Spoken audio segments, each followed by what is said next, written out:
the things that I've said over and over again is that I believe that at this moment we are in a struggle for the soul of our democracy.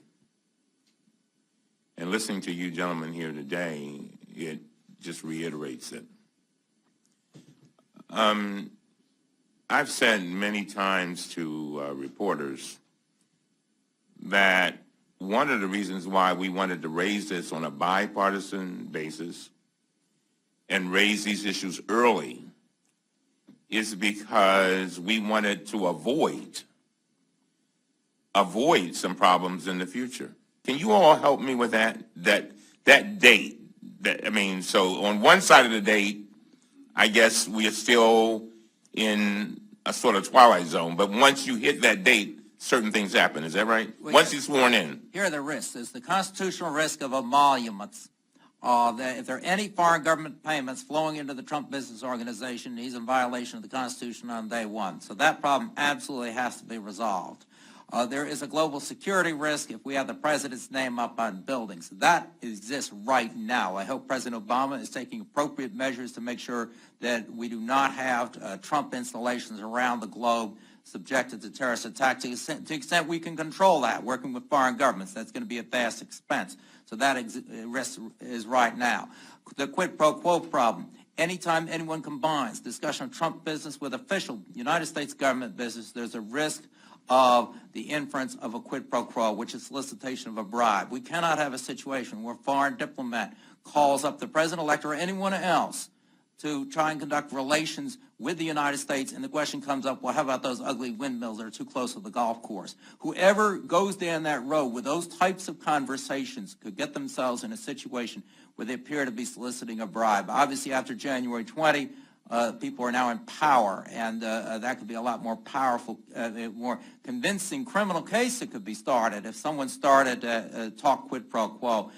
We've got a whole range of problems that exist right now. They're going to be a lot worse after January 20.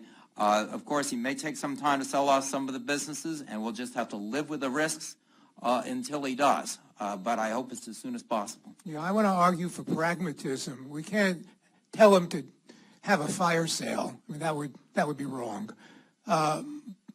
So we will have to live with several months of emolument clause violation. One antidote is for Mr. Trump to put all of his profits from foreign government expenditures that he is entitled to by virtue of his own investments into some charitable entity. I mean, if he is not profiting at all during that interval, that's a solution.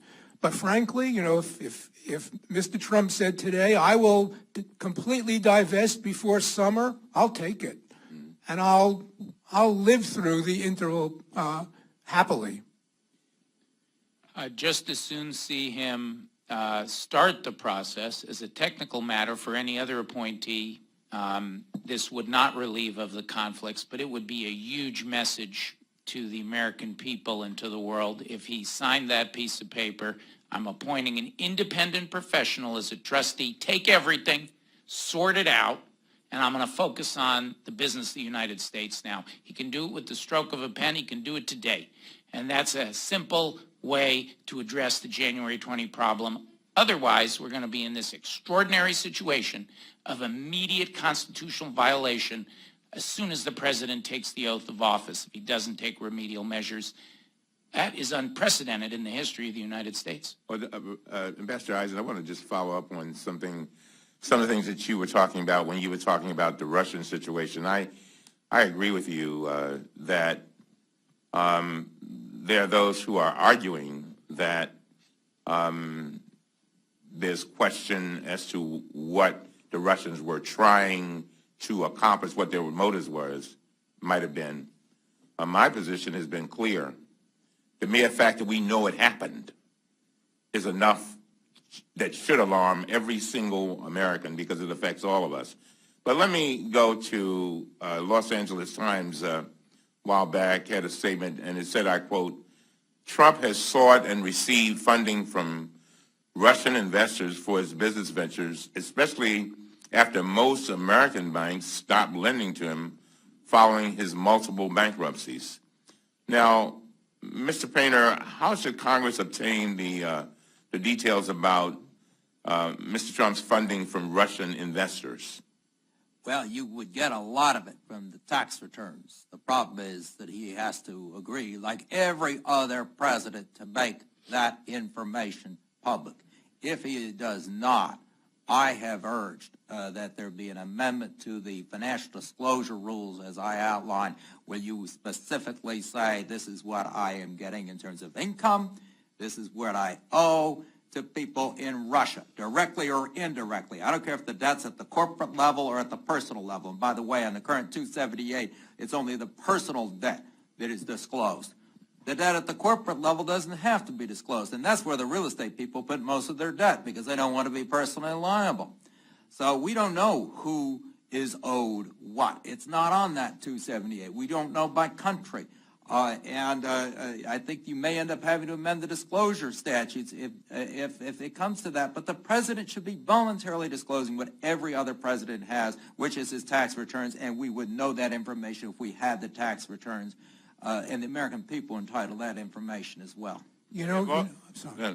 If you're looking for remedies, you can't require the president to come to Congress and testify, but you can require all of his executives and the Trump Organization to come to Congress and testify. You can ask them about those questions. Well, we were trying to do that. That's one of the things that we had asked Chairman Chaffetz to do, to bring folk in so that we could begin to address these things early, and we haven't heard from him.